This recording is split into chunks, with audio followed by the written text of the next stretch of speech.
This war is not about Iran, not missiles, not nuclear threats, not regional tension. All of that is just noise. The headline, the surface, the distraction. The real battle is over who controls the world's money, because money is not cash. It is not wealth. Money is the system that decides who gets to print it, who gets to use it, and who gets punished for defying it. Beneath every sanctions, every embargo, every headline, there is a deeper, quieter war. A war over the rules of global finance. And nothing in this century will matter more than who wins it. This is the financial historian, where money, power, and history collide. And nothing is ever as simple as it looks. This conflict did not begin in Tehran. It did not begin in Washington. It did not even begin in the Middle East. It began in 1971. To understand today's wars, you have to understand the panic of that year. Foreign nations were losing faith in the American economy. They were knocking on the door of the U.S. Treasury, handing back their paper dollars and demanding their gold. The gold vaults of the United States were draining rapidly. The American empire was on the verge of bankruptcy. So, the United States made a decision that quietly rewrote the rules of the global economy. President Nixon ended the dollar's link to gold. For the first time in history, the world's reserve currency was no longer backed by anything physical. No gold, no silvers, no tangible anchor, just trust. But trust alone is not enough to hold together a global monetary system. Trust is fragile. Trust can be broken. So the United States built something stronger. A deal that would reshape geopolitics for half a century. In the 1970s, America struck a historic agreement with Saudi Arabia. In exchange for military protection, weapons, and political support, Saudi Arabia agreed to do one simple thing: sell its oil only in U.S. dollars. Soon the rest of OPEC followed. And just like that, the petrodollar system was born. From that moment forward, every country that wanted oil, which meant every industrial economy on Earth, had to hold dollars. If Japan wanted to buy energy, they needed dollars. If Germany wanted to power its factories, they needed dollars. This single decision transformed the dollar into the bloodstream of global trade. It allowed the United States to borrow without limit, print without restraint, and export its inflation to the rest of the world. America no longer needed gold. It had oil, and oil meant power. What happens if the petrodollar collapses? If oil stops being traded in dollars, everything changes. Demand for dollars falls. U.S. borrowing becomes more expensive. Interest rates rise. Debt becomes heavier. The entire American economic model depends on cheap debt. Imagine a credit card with no limit. But the only reason it has no limit is because everyone else in the world is forced to help pay your bill. That is the privilege of the reserve currency. Without dollar dominance, that advantage disappears. And with it, the ability to finance military bases, global surveillance, strategic alliances, and endless wars. The petrodollar is not just about trade. It is the foundation of American global reach. Remove it, and the empire begins to shrink. But this system came with a hidden vulnerability. If major energy producers ever abandoned the dollar, the entire structure would begin to crack. And that is where Iran enters the story. Iran sits on one of the largest energy reserves on Earth. It controls access to the Strait of Hormuz, a narrow waterway through which nearly 20% of global oil flows. And unlike many of its neighbors, Iran has never fully submitted to the dollar-based financial order. For decades, Iran has explored alternatives: oil sales in euros, energy contracts in yuan, barter trade, regional currency swaps. Every one of these efforts threatened the monopoly of the dollar, and monopolies do not tolerate competition. Officially, the conflict revolves around nuclear weapons, but history tells us that nuclear narratives often serve as political cover. Let's look at the recent past. In the year 2000, Saddam Hussein made a fatal calculation. He announced that Iraq would no longer accept U.S. dollars for its oil. He demanded euros. Within 3 years, Baghdad was burning. The official story was weapons of mass destruction, weapons that were never found.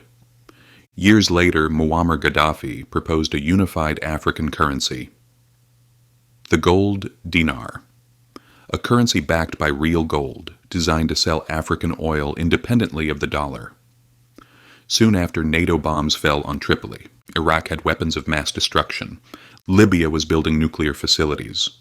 Syria crossed red lines. The pattern is familiar. Yet beneath the military language, the economic motives remain consistent. Control energy, control currency, control trade, control the system. Today, sanctions have become the modern battlefield. Instead of armies, the weapon is access. Cut a nation off from the dollar system. Remove its banks from SWIFT. Freeze its foreign reserves. Think about what SWIFT actually is. It is the nervous system of global banking. If you are removed from it, you do not just lose money, you lose the ability to buy medicine, to import food, to sell your goods to the outside world. You are financially erased. And overnight, trade collapses, inflation explodes, and social stability begins to fracture. Iran has lived under this financial siege for decades, not because it is uniquely dangerous, but because it is strategically disobedient. Every sanction sends a message not only to Tehran, but to the rest of the world. There is one system, and there is no alternative. Yet, slowly, quietly, alternatives are forming. China now buys oil in yuan. Russia sells energy outside the dollar system.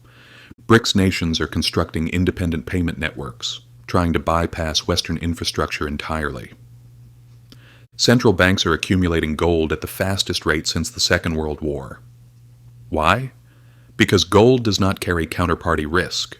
Because gold cannot be sanctioned. Because gold cannot be printed by a central bank in Washington. And Iran stands at the center of this quiet rebellion. Not as a superpower, but as a symbol. Because if Iran succeeds in breaking free from dollar dominance, others will follow. And once that chain reaction begins, the global monetary order enters dangerous territory. The real fear is not war. The real fear is loss of monetary control. Because the dollar is not just a currency. It is the foundation of American power. It finances military expansion. It underwrites global influence. It allows the United States to run endless deficits without collapse. As long as the world needs dollars, America can borrow indefinitely. But if that demand fades, even slightly, interest rates surge, debt becomes unmanageable, and financial stability unravels. This is why energy trade is sacred, and why energy independence outside the dollar system is treated as a threat. Every major Middle Eastern war of the last 50 years follows the same financial rhythm. Control oil, stabilize the dollar, protect the system. Geopolitics is the theater. Finance is the script.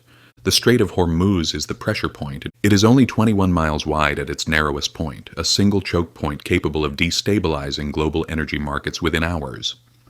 If Iran closes it, oil prices explode, inflation surges, interest rates rise, markets collapse. Entire economies feel the shock. This narrow stretch of water is not a military target. It is a financial nerve, and Iran holds its finger dangerously close to the switch. History teaches us that empires do not collapse from invasion. They collapse from monetary breakdown. Rome debased its currency to pay its legions. Spain drowned in silver and forgot how to produce. Britain lost control of global trade routes and watched the pound sterling fall. Every collapse followed the same sequence: debt, currency erosion, loss of confidence. The United States now carries over $34 trillion in debt. Its power depends not on repayment, but on trust. Trust that the dollar will remain dominant. Trust that U.S. treasuries remain the world's safest asset. Trust that no alternative system can replace it. Iran threatens that trust, not with bombs, but with transactions, and that is why this war is not really about Iran. It is about defending a monetary architecture built half a century ago.